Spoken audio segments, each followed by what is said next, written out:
对今日开始天气会较无稳定，根据着气象署的预报，北部、东部较厚落雨，到拜三水气会减少，不过拜四雨又搁大阵起来。另外，目前有6个水库是真欠水，已经是红色警戒咯。水利署也讲，要等到5月这黄霜啊雨来，就袂遐尔紧张。目前各地头的主要这水库的水呢，有缘也会当冻3个月。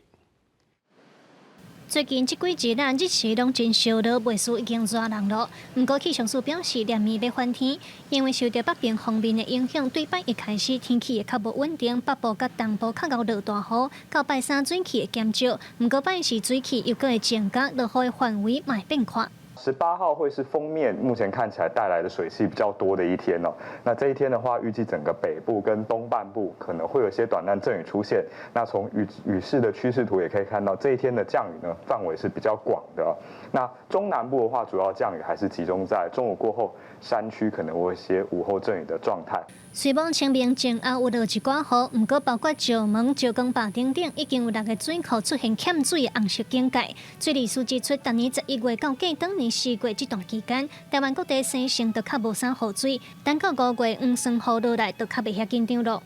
因为咱即摆是枯水期，所以慢慢来会降低落，但是主要的水库伊即摆水，拢个会当冻差不多3个月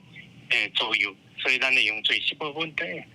因为今年北部的石门水库的水位明显比往年拢较低，水利署是表示，这是因为雨水较无落伫遮，搁再加上早冬伫我爱阴产所地，已经有对翡翠水库调水来互新北使用。